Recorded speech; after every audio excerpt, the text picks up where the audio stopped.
Halo semua, perkenalkan nama saya Elisa, saya dari Fuse Intercon One.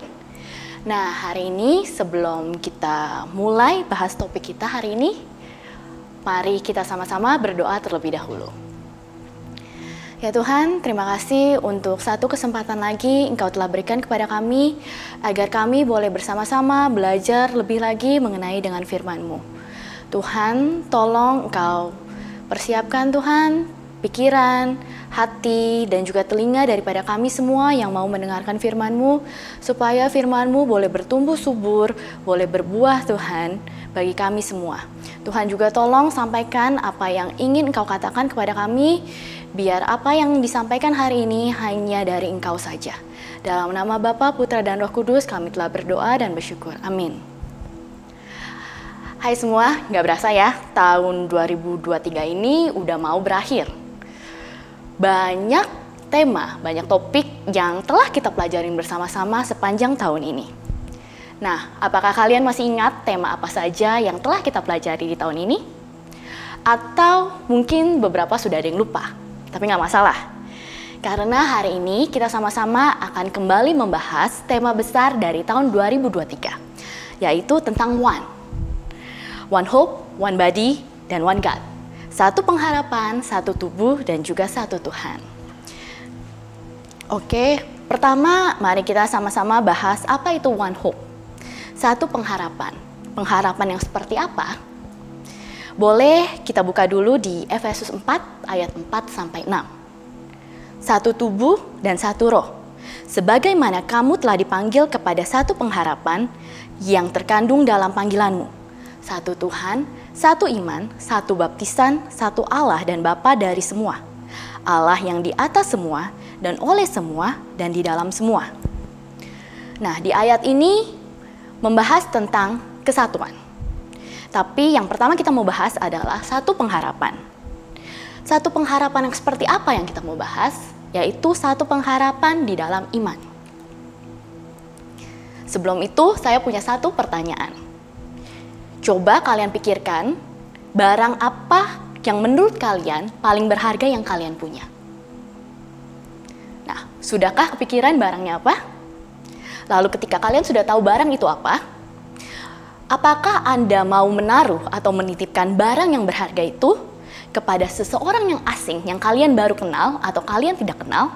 Atau kalian mau menitipkan barang tersebut kepada seseorang yang sudah kalian kenal dengan baik dan kalian bisa percaya? Kalau saya, jawabannya adalah saya tidak akan memberikan barang tersebut kepada orang asing atau orang yang baru saya kenal. Mengapa?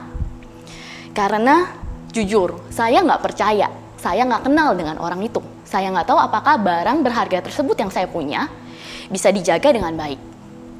Nah, bukankah hidup kita adalah hal berharga yang kita miliki? Hidup kita, masa depan kita, di mana kita menaruh pengharapan, kita menaruh iman kita kepada siapa? Yaitu kita harus menaruh pengharapan dan iman di hidup kita kepada Tuhan Yesus. Tapi kadang kita tuh bingung karena kita percaya atau tidak bahwa kita bisa menaruh pengharapan ini kepada Tuhan. Oke. Ada satu contoh di Alkitab, satu tokoh yang kita perlu pelajari bersama-sama. Dia disebut sebagai bapak orang beriman. Namanya adalah Abraham. Abraham itu disebut bapak orang beriman karena seperti yang telah kita ketahui, bahwa di mana kisah hidupnya memerlukan kepercayaan yang sangat penuh kepada Tuhan, di mana dia bisa berjalan keluar dari tanah yang asing, keluar dari tanah yang dia diami ke tanah yang asing. Kalau misalnya kita tidak mengenal Tuhan kita, apakah kita mau kita membawa hidup kita pergi ke satu tempat yang baru, yang kita tidak tahu sama sekali ada jaminannya? Bahkan bukan itu saja, banyak dari cerita Abraham juga dijanjikan keturunan di umurnya yang sudah sangat lanjut, yang menurut manusia itu adalah hal yang mustahil. Tapi kenapa Abraham bisa percaya? Karena Abraham mengenal Tuhannya dan mempunyai hubungan yang erat dengan Tuhannya. Sama seperti kita, Tuhan kita adalah Tuhan yang mengenal anak-anaknya. Tuhan kita juga mau mempunyai relasi yang dalam dengan anak-anaknya. Maka dari itu, kita sebagai anak-anak dari Tuhan yang kita kenal, kita harus juga berusaha mempunyai relasi dengan Tuhan. Di mana dengan caranya adalah kita terus berkomunikasi dengan Dia, dengan berdoa dan juga membaca firman Tuhan. Di saat kita percaya kepada Tuhan, kita mengenal Dia lebih lagi, maka di sana rasa percaya kita, pengharapan kita dan iman kita bisa ditaruh sepenuhnya kepada Tuhan Yesus. Lalu selanjutnya adalah one body, satu tubuh. Kita ini berada di komunitas yang datang dari latar belakang yang berbeda-beda, bahkan dari denominasi yang berbeda-beda. Tetapi kita bisa memilih kita ada di komunitas ini karena kita mempunyai satu kesamaan. Kita mau bertumbuh dan kita sama-sama mau menyembah Kristus. Karena kita berada di komunitas yang menjadikan Tuhan sebagai pusatnya. Nah, boleh kita sama-sama buka di 1 Korintus 12 ayat 14. Karena sama seperti tubuh itu satu dan anggota-anggotanya banyak. Dan segala anggota itu sekalipun banyak merupakan satu tubuh, demikian pula Kristus. Di ayat tersebut digambarkan bahwa kita sebagai orang-orang percaya itu seperti anggota-anggota atau organ dalam satu tubuh. Semua anggota di dalam tubuh kita itu mempunyai bentuk dan fungsi yang berbeda-beda. Bahkan ada yang terlihat, ada yang juga tidak terlihat. Tetapi biarpun kita berbeda, mempunyai fungsi yang berbeda, tapi kita ada diam di dalam satu tubuh yang sama. Contohnya adalah kita mempunyai mata, tangan, dan kaki yang terlihat. Kita juga mempunyai jantung yang tidak terlihat. Fungsinya masing-masing berbeda-beda, tapi fungsi-fungsi ini saling bekerja sama untuk agar tubuh yang dimana organ tersebut ada bisa berfungsi dengan baik. Nah, tetapi jika ada satu bagian atau satu organ tubuh yang terluka, satu tubuh kita akan merasakan rasa yang tidak enak, akan merasakan rasa sakit itu yang sama. Seperti contohnya jika kaki kita terluka, kaki kanan kita terluka. Secara otomatis kaki kanan kita tidak bisa berfungsi dengan baik. Maka kaki kiri kita akan mengambil beban lebih untuk menopang dari berat tubuh kita. Dan juga tangan kita mungkin akan berpegangan kepada tongkat ataupun tumpuan lain untuk membantu menopang berat badan kita agar kita bisa berdiri ataupun berjalan seperti biasanya. Nah, sama contohnya, seperti kita ketika kita melihat saudara kita yang butuh pertolongan atau saudara kita yang butuh support, butuh penghiburan. Ada saudara kita yang sedang lemah atau yang sedang sakit, lebih baik kita bersama-sama kita menopang teman-teman kita, saudara-saudara kita, agar dia bisa kembali lagi, bisa kembali terhibur, bisa kembali kuat, dan bisa kembali bersama-sama agar kita terus bersama memuliakan Tuhan. Nah, terlebih lagi dari situ, kita manusia itu adalah pribadi yang berbeda dan unik. Kita mempunyai perannya masing-masing di dunia ini. Tetapi, biarpun kita berbeda, kita itu tetap satu tubuh di dalam tubuh Tuhan Yesus. Nah, sebagai anak-anak Tuhan yang kita berasal dari latar belakang yang berbeda, jangan jadikan perbedaan kita sebagai fokusnya. Tetapi mari kita merangkul persamaan kita yang ada untuk sama-sama memuliakan Tuhan. Nah, lalu setelah kita membahas tentang satu pengharapan, satu tubuh, dan yang terpenting adalah kita harus satu Tuhan. Kembali lagi di Efesus 4 ayat 4-6. Satu tubuh, satu roh. Sebagaimana kamu telah dipanggil kepada satu pengharapan yang terkandung dalam panggilanmu. Satu Tuhan, satu iman, satu baptisan, satu Allah dan Bapa dari semua. Allah yang di atas semua dan oleh semua dan di dalam semua. Di sini kita sudah belajar tadi bahwa kita adalah bagian dari satu tubuh. Kita juga mempunyai satu pengharapan yang sama dalam satu iman, yaitu kepada Tuhan Yesus. Tuhan Yesus itu sebagai kepala dari tubuh kita.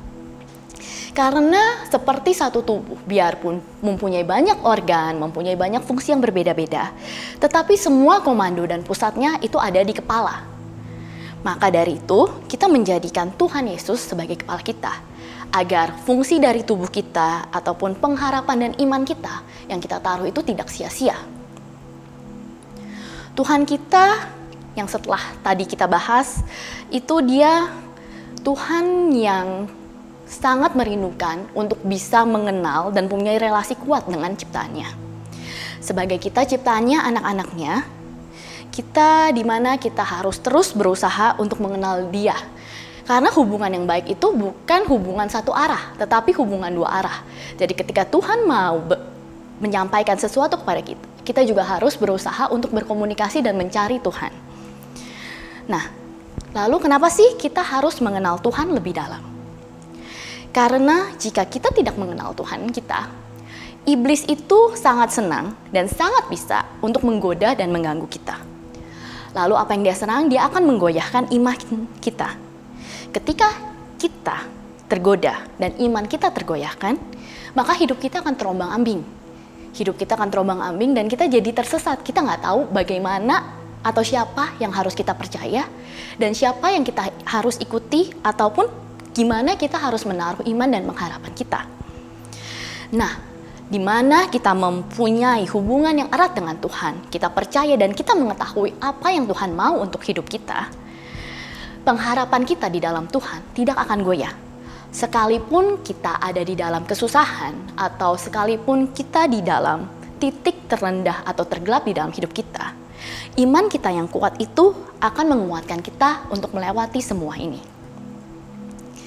Nah, maka Tuhan berkata bahwa kita orang-orang percaya sebagai satu tubuh, kita harus bersatu dan menaruh iman pengharapan kita hanya kepada satu kepala, yaitu siapa? Kepada Tuhan yang kita kenal dan Tuhan percaya. Kepada Tuhan yang kita kenal dan kita percayai, yaitu Tuhan Yesus. Karena dalam satu tubuh yang berfungsi dengan baik, satu tubuh yang sama, tidak mungkin kan ada dua kepala, sama seperti kita. Kita tubuh dari Allah, kita tidak boleh mempunyai dua Tuhan. Kita harus tahu Tuhan kita siapa? Tuhan kita Tuhan Yesus Kristus.